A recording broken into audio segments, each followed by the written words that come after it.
Hi, I wanted to make a video on things I think you need, I guess, to write down as a new coder in a coder's position. So I guess a little bit of background. This is my first coding position, like real coding position. Before this, I worked for a contract company and I did not have the official title as a coder, but because I was certified, they allowed me to code. But I was 100% being rechecked, like everything. The contract company was awesome. The people were great. The only thing that really wasn't that was kind of a turnoff for me was the benefits. The insurance was extremely high, and I think I was paying around $800 a month for myself, and I was pregnant at the time, so my daughter. And that was just something that I could not do. I mean, half of my paycheck was going to pay for insurance. So I think these companies are good to start out with just to get your foot in the door.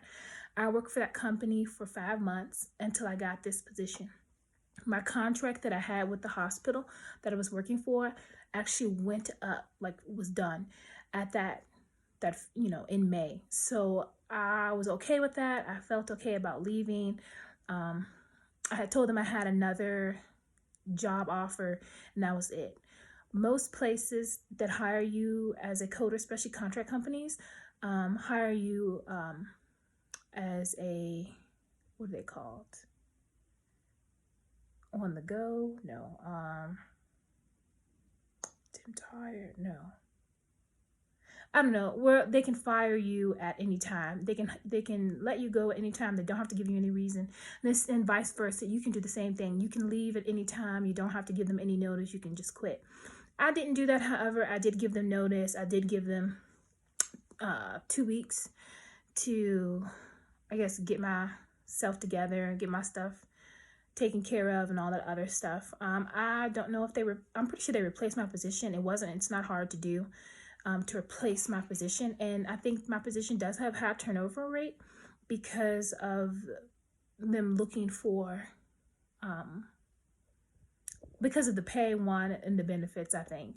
I don't see how people do that full time and then have kids at home unless their other spouse works and takes care of all the business benefits for everybody. But that's not how it works in my household. I have the kids and that's just it. But I'm at my current job now, thank God. I love it. And these are some of the things that I think, some of the things that one important thing that I think everyone should do as a new coder, especially when you don't know what you're doing all the time. Because my first day with my new job, I was so overwhelmed. I was like, what the heck did I get myself into? Was I really gonna like it? And I just was really overwhelmed. And the stuff that I learned in class, while it was great, it was book stuff, it was book work. And it's totally different coding for a facility than it is coding straight from your book like in school. So I basically had to learn all over again. And my training process has taken almost a year. So I got released probably 6 months into me being hired. Now I'm working basically on my own. My manager does check in with me. Actually, I'm supposed to have a meeting with her on the 5th of December. Hopefully it's good. Hopefully it's positive. I'm pretty sure it's going to be an audit. It's going to be my first audit to see where I'm at, to see how I'm coding, if I'm still meeting quality, because I'm there for the production. It's just quality.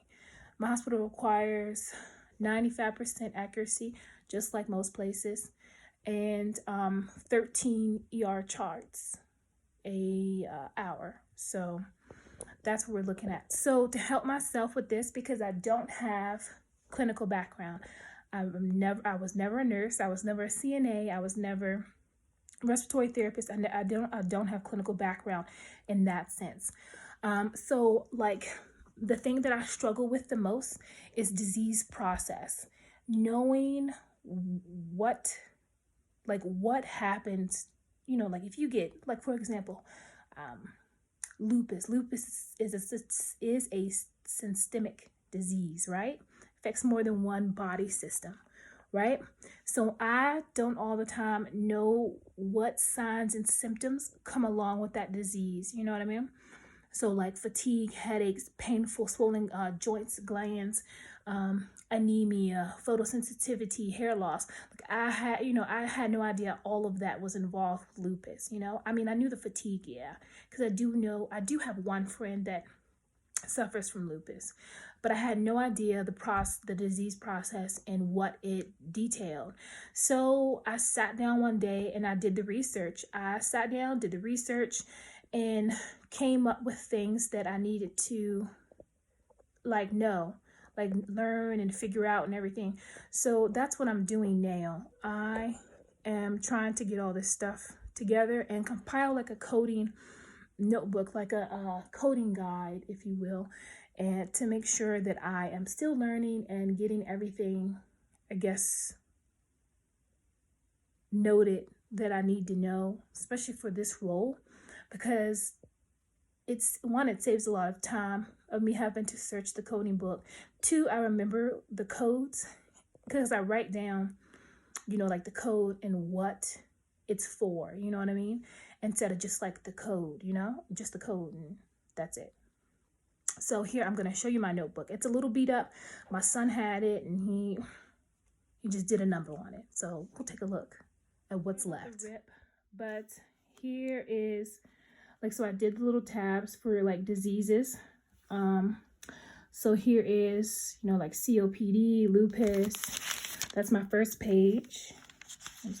That's my first page. Those are the ones I see the most. Then the rheumatoid arthritis, CAD, heart failure, the signs and symptoms. And then I have like Alzheimer's disease, dementia, these are more like a list of systemic diseases, and issues, like mental issues that that we are told to code while we're coding ED codes. Like these don't go away. The patient always suffers usually from these, and they have a significant history. So these are the things that I have written down that I code. Sorry, my handwriting is not the best, but this is what I also code. HIV and AIDS should also be, okay, there it is, are also on there. And then I have manifestation codes, and then secondary, subsequent, following injury, sequela, healed, now it's a problem. Then hypoxia, just, different, I guess like things you need to know as far as like where the disease might take place and how to code it, and in the encoder, within the encoder, I guess. So tongue tied today. And then back here I have another like grouping of diseases. I had no idea about like hepatitis C and the signs and symptoms and what could cause it. And you don't code things unless the doctor states it. But I mean, you see, as a coder, you see all the signs and symptoms, and you're like, oh, I think this patient has this, and you're diagnosing them in your mind. But you can't do that. Well, on paper. I mean, I say on paper, in the chart or in the encoder, or you know what I mean. And then back here I have codes for like just stuff I did not know, like I had no idea about. And then like this code for multiple contusions, don't need a code for steri strips, only code any infusion and injection codes, except like we don't code any infusion or injections. We only code nerve blocks done for pain management at our facility. I don't know, it might be different in other places. I'm pretty sure it is. I'm pretty sure each facility has their SOP and what they require. And then this is my, I guess like my splinting paper. My stuff for my splint, it is ripped thanks to my son. So I do have to do that again, but this is everything that I've written down for splinting. And this helps out tremendously because I see a ton of splinting encounters or fractures and lacerations. And usually they don't splint with the laceration, but I have seen them splint for lacerations if it's a open fracture and they repair the laceration and they splint the arm if it's a fracture, as well as, you know, if it's an open fracture, I guess. And then I have at the bottom, we do charge for Dermabond, and that's down here, and then a dislocation, reduction of the patella, stuff like that. I would say, sorry, my page is like really torn. And then like these are just like little notes to myself, like trigger point, cold pain, look for nosebleeds, and packing, and then removal of nail bed, CPT, and then, you know, tubing and everything. I think that's a separate page that I'm probably going to do next. Tubing. I want to say tubing, Foley's, catheters. I'm starting to see a lot of people who are coming in that require catheters or have catheter malfunctions. And I wasn't seeing that a lot at first. So that's something I'm gonna have to like make, and that's okay because I need a new notebook and I need to redo this notebook since it's all beat up now thanks to my son. So that's just something I think is important as a new coder to have. I think it's important that you have your notebook or your guiding notes, and keep creating them, no matter where you go and whichever or whatever specialty you get into. After I spent a few years in ED, because I really like ED coding. It's really interesting. It really keeps me busy. I really like it. I think the next, I guess, section I would like to go into is probably inpatient coding. I know it's tough, and the productivity is set at 6 for our, like 6 charts an hour at our facility, which I don't know if that's high or not, or if that's like the average. I have no idea. So I am a part of a coding network group, and I have talked to some of them, and I've seen online that some of their hospitals require less charts than me, and I've seen some where they require like 15 an hour. So I guess it just depends on the facility you're at. If any of you guys are like inpatient coding or coders, like, hey, like reach out, let's network. Or if you guys want to go into this field, let's network and stuff. Network is one of like the best things I could tell you to do in order to like get your foot in the door, find out about jobs faster or, you know, quicker than anyone else. And to, you know, if you're close with the person, maybe they would let the manager or supervisor know, hey, I have this friend, we went to school together, and they have their coding certification if they do, and they're looking for a position if that facility is willing to train. I think that's one thing that I have noticed, and I wish, you know, it wasn't like this, but a lot of companies and hospitals outsource, which really makes no sense, you know, to me.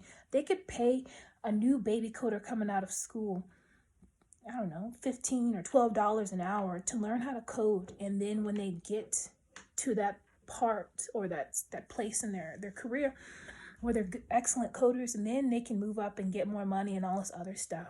You know, I kind of understand why they outsource. The cash and that revenue could stay here in the U.S. But, you know, that's neither here nor there, I guess.